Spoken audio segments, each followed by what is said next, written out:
Alright, guys, I am back with another chapter of Exodus.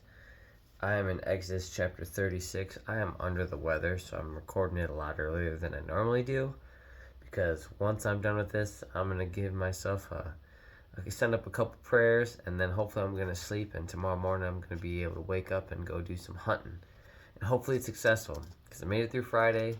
I am pooped, I'm exhausted, I have been just running on tea, cough drops, and cold and flu medicine.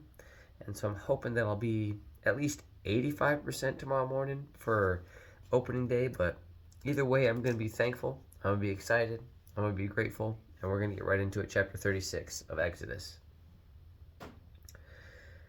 The Lord has gifted Bezalel, Aholiab, and the other skilled craftsmen with wisdom and ability to perform any task involved in building the sanctuary.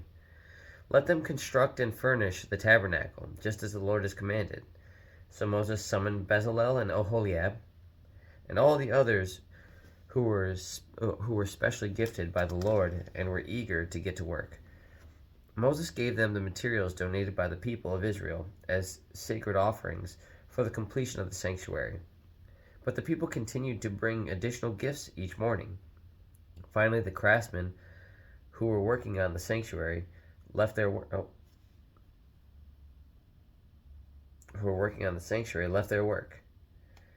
They went to Moses and reported, "The people have given more than enough materials to complete the job the Lord has commanded us to do."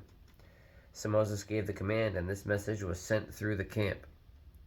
"Men and women, don't prepare any more gifts for the sanctuary. We have enough."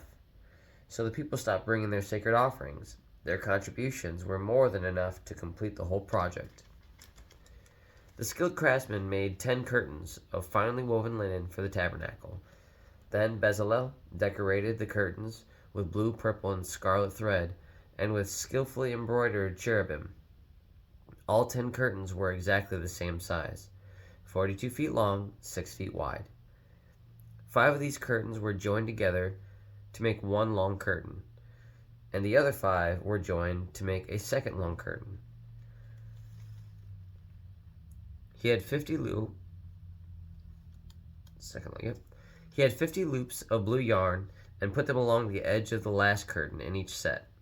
The 50 loops along the edge of one curtain matched the 50 loops along the edge of the other curtain. Then he made 50 gold clasps and fastened the long curtains together with the clasps. In this way, the tabernacle was made of one continuous piece. He made 11 curtains of goat hair cloth to serve as a tent covering for the tabernacle. These 11 curtains were all exactly the same size, 45 feet long, 6 feet wide.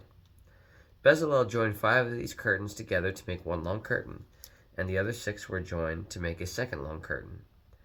He had 50 loops for the edge of each large curtain. He also made 50 bronze clasps to fasten the long curtains together.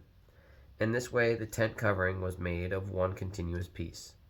He completed the tent covering with a layer of tanned ram skins and a layer of fine goatskin leather. For the framework of the tabernacle, Bezalel constructed frames of acacia wood. Each frame was 15 feet high and 27 inches wide, with 2 pegs under each frame. All the frames were identical. He made 20 of these frames to support the curtains on the south side of the tabernacle. He also made 40 silver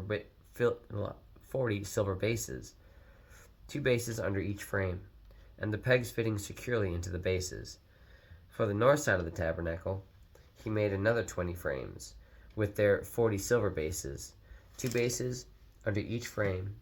He made 6 frames for the rear, the west side of the tabernacle, along with 2 additional frames to reinforce the rear corners of the tabernacle.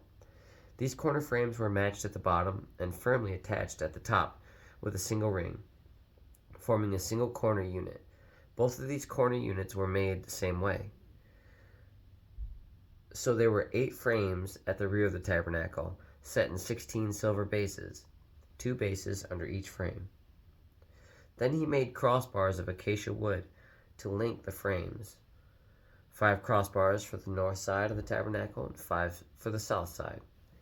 He also made 5 crossbars for the rear of the tabernacle, which faced west. He made the middle crossbar to attach halfway up the frames. It ran all the way from one end of the tabernacle to the other. He overlaid the frames with gold and made gold rings to hold the crossbars. Then he overlaid the crossbars with gold as well. For the inside of the tabernacle, Bezalel made a special curtain of finely woven linen. He decorated it with blue, purple, and scarlet thread, and with skillfully embroidered cherubim for the curtain. He made 4 posts of acacia wood and 4 gold hooks. He overlaid the posts with gold and set them in 4 silver bases. Then he made another curtain for the entrance to the sacred tent. He made it of finely woven linen and embroidered it with exquisite designs using blue, purple, and scarlet thread. This curtain was hung on gold hooks attached to 5 posts. The posts, with their decorated tops and hooks, were overlaid with gold, and the 5 bases were cast from bronze. That's the end of chapter 36, guys. The only question I have here is, with such great detail, are there additional meanings to the layers and the directions given to this? I know that I mentioned this previously, but when we think about the colors, the dimensions, the specific numbers, and how specifically everything was shared with us, 50 rings, of what material they were made, all these instructions, mentioning the people that were doing the craftsmanship, the Bezalel and Aholiab, I think it was. I'm curious to see if not only their skills were important in the making of this, and they honored them by saying that, hey, no, they were blessed by the hand of God, but is there greater detail? Is there a more in-depth knowledge of why the dimensions were what they were? Maybe they represented something specific. But, I'm just making a video real quick, buddy. So, one of my boys is letting our puppy out, but that's what I'm going to be reflecting on, guys. On that note, have a good night. God bless. I love you. Jesus loves you. And I'll be back for chapter 37 of Exodus tomorrow, where the header reads, Building the Ark of the Covenant. So have a good night and God bless, guys. I'll see you tomorrow.